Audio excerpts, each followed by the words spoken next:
folks, this is Meredith from the Papery Craftery, and today my helper and I are going to be sharing our second tutorial in our winter holiday series for this year, and we're going to be making evergreen branches again, but this time they're going to be smaller and we're going to turn them into mini trees.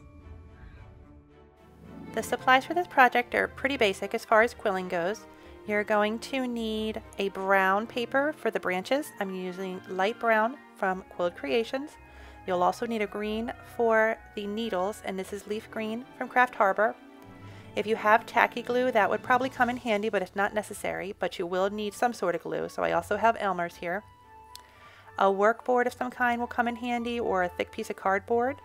You'll also need wax paper and something to draw on. I happen to just have this piece of tracing paper, but regular white paper, construction paper, anything will be fine. You should have a pair of scissors handy if you need to trim anything, and then also some pins. What we're going to be doing to make these mini trees is to make a whole bunch of small evergreen branches. And to do that, we're going to need to make our strips a little bit thicker. And I have laid this out many times.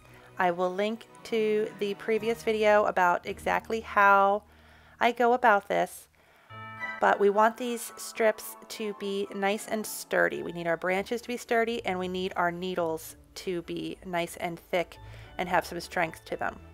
So what I am going to do is double up a strip of this light brown to make it nice and sturdy, and the Quilled Creation strips are about 17 inches long. If you were using a different brand of quilling paper or you cut your own, totally fine, because this is not an exact measurement sort of project. We're actually only going to be using a little bit of this strip for the branches, but we're going to be making a whole bunch of branches. So you might need to do these steps more than once, and that's okay. And then we are also going to be doubling up our green strips because we want those to be nice and sturdy as well.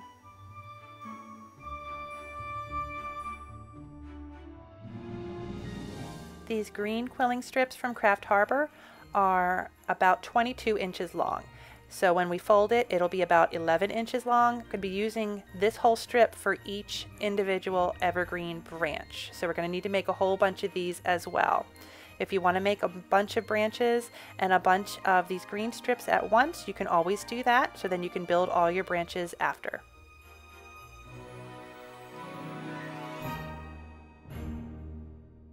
Once your brown branches and your green for the needles are dry, you can go ahead and we're going to start forming the evergreen needles. So first thing we're going to do is take our doubled up green and we're going to bend it in half without creasing it. We want to have a little loop. It's about ½ an inch long all the way at the end. What we're going to do next, holding that loop, we're going to separate your strip again. So it's going to be like a straight line and then a dip and then another straight line. You're going to want to hold that together without really pinching the loop closed. Put a dot of glue where those two halves meet, and then you're going to want to stick in one end of your brown strip. So now you're looking for that loop in the middle, the two bits of green going off either side, and the brown in the middle. Once that's dried, we're going to start forming the needles. The center loop is going to be the first needle on your branch, the one that sticks straight out from the middle. Then you're going to start forming one side. We're going to be doing this all with our fingers while holding it still with the other hand. And what I just did there, I'm going to repeat again. We're going to push the strip up and then pull it back down to make a loop, and then hold that with your fingers. And then do it again. Push it up, bring it back down. You've made another loop. You don't need to crease anything. You don't need to worry about it sticking because we're going to take care of that in a minute. Right now you're just going up, holding it with your fingers and pulling it back down again. And as you move your hand down your branch, you're going to be holding the loops that you just made until you get to about ½ inch or so left. At that point I would stop, You can let it go here if you want to. It's going to look like a little accordion. That's totally okay. This is all part of the plan. We need to add some glue here. Had a hard time getting this angle right so you could actually see what I was doing on the camera. We're going to be adding a little bit of glue right to the bottoms of all the loops when you hold it upside down, because that's the part that's going to hit that branch when we put it back on and form it again. So a little bit of glue under every one, and then also all along that little tail of green that was left over. And now I'm going to start pushing all of those loops back onto the brown branch. And I'm not being super aggressive. I don't really have to even push them on there too hard to get the glue to stick. Once you get that long tail there, the rest of it sort of all starts to fall into place pretty easily. I'm not pinching them. I'm not really doing anything. You could see there that one half of this little evergreen branch is already done. That's what you're looking for. Now we're going to flip it over to the other side and do the same thing again. A little bit up, hold it in place, bring it back down, and again. Now, the reason that I doubled up this green paper is, like I said before, you want that strength of the paper. Because this paper is so thick now, because we've doubled it up and put some glue there, these loops are staying put just fine. They're practically forming themselves once you get going. Back down to the end. Oops, it looks like I missed a little bit of glue on that tail, but I will fix that in a minute. I don't know why it's so hard for me to get that angle right of where to glue. It's when you're looking through a camera, everything looks a little wonky sometimes. Okay, so everything is glued all the way down, and then the same thing as the first side, just gently push it all back into place. And I will add some extra glue to that tail piece because it didn't, the two halves didn't get stuck together all the way down earlier. No big deal.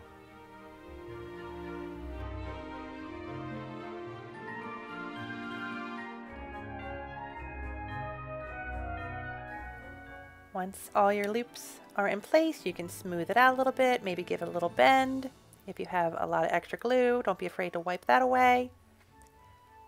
And that is one of your mini branches. And at this point, what I would do is cut away. Oops, this part was coming off here. A little bit extra glue. See, everything can be fixed. No reason to panic.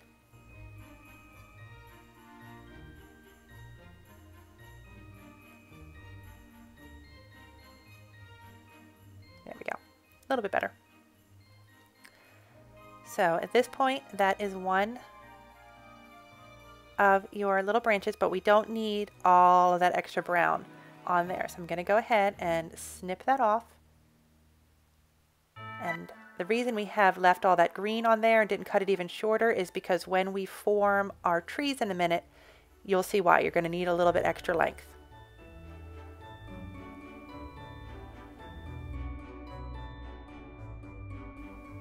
Now if you want to turn your mini evergreen branches into a little Christmas tree, this is how I did mine. First I drew a small triangle on a piece of paper. This one's about 3 inches high. And then I'm going to cover that on my workboard, cover it with a piece of wax paper and pin that down so you can work right on top but still see your drawing underneath. And as always, be careful with your pins because I just stuck myself with mine.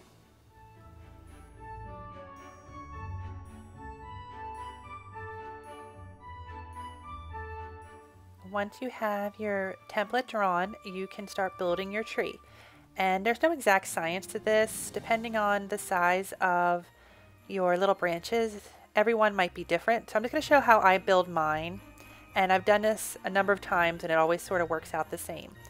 So what I'm going to start with is 2 small branches at the top of the triangle. And if you want to kind of bend yours so they bow out a little bit, I think it just adds a little bit of life to your tree. And then I put 1 right through the center, and I try to leave at least one of my branches with a real long stick left on it. This one was a little too long, so I trimmed that down, but this is sort of the first shape that I'm looking for.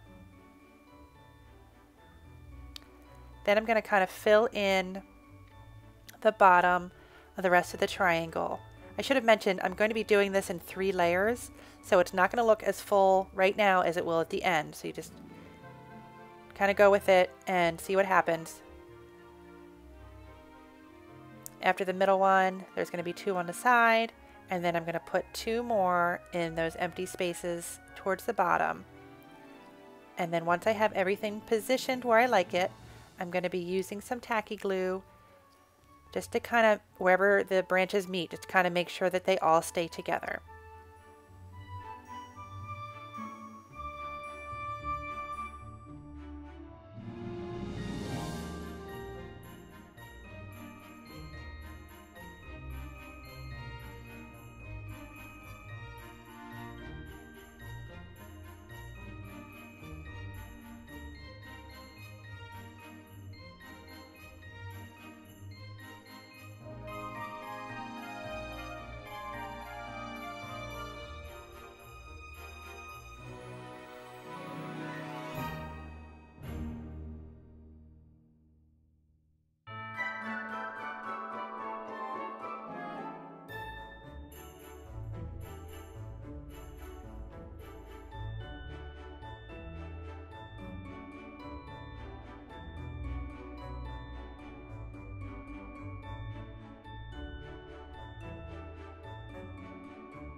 You can see that I'm just adding a little bit of that tacky glue wherever the branches or the stems meet.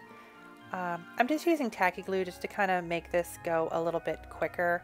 It's not really necessary, but because I'm not using pins or anything for this part, I just find it just makes it go a lot quicker and everything sort of sits and sets a little bit faster. If you just want to use your regular white glue, or even if you're really careful, hot glue would work for this part as well.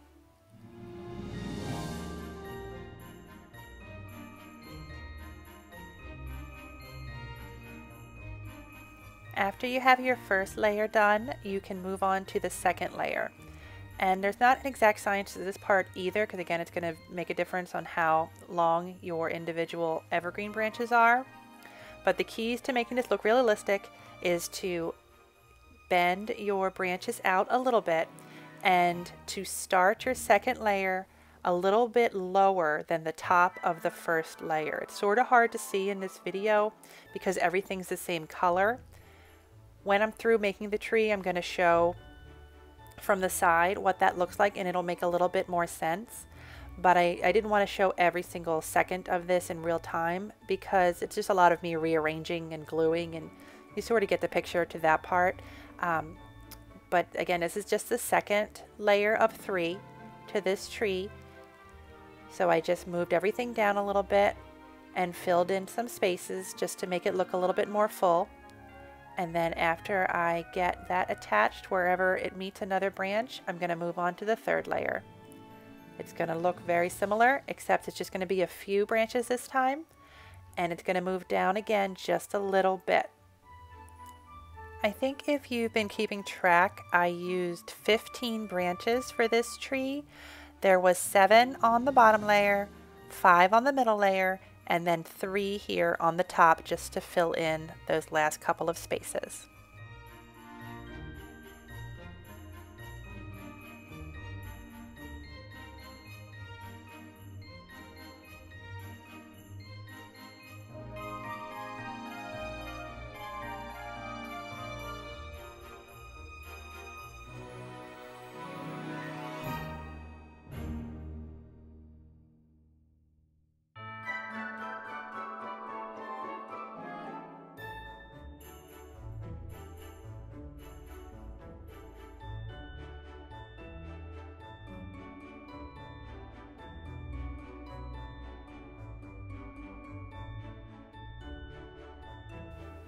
Here is a better shot so you can see what I'm talking about with the different layers and how they start.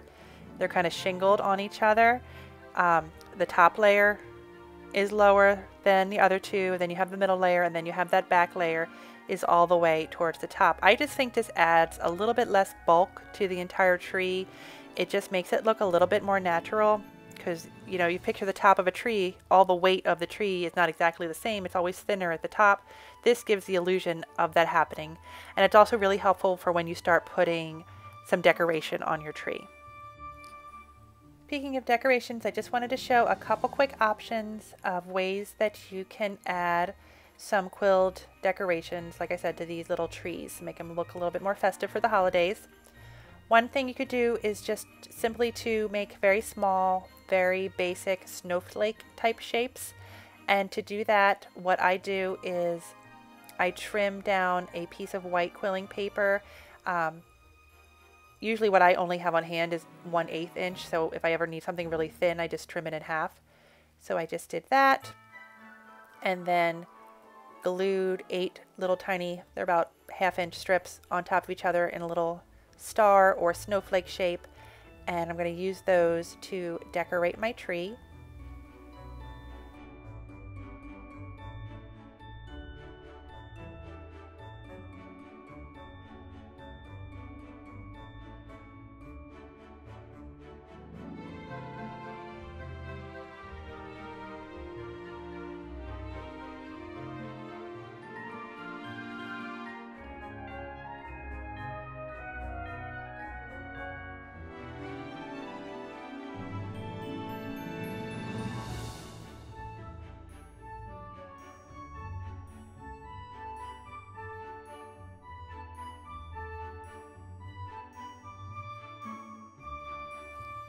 Once I've made a bunch of these snowflakes, I just place them kind of randomly around the tree, just making sure that they look like they fall wherever they would fall naturally.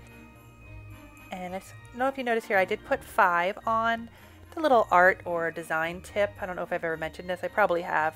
You always want to make sure you're putting things like details or something like that. You always want to make sure you're doing things in odd number sets. It's always more pleasing to the eye that way.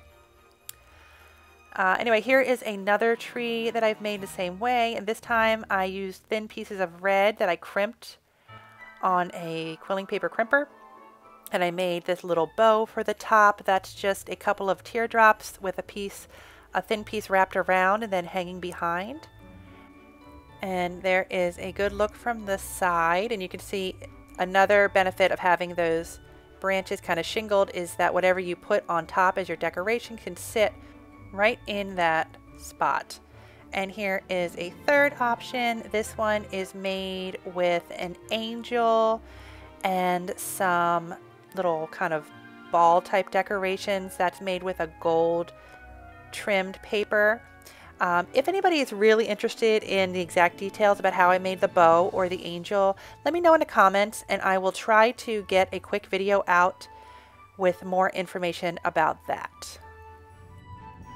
I'd love to hear how you plan on decorating your mini trees. If you're going to do the angel or the bow, little garland, you could string a bunch of them together and make a nice decoration, use them on cards. Let me know down in the comments how you think you're going to be using your mini trees. And as always, I'd love it if you could like and subscribe so you don't miss my next video. Bye. Bye.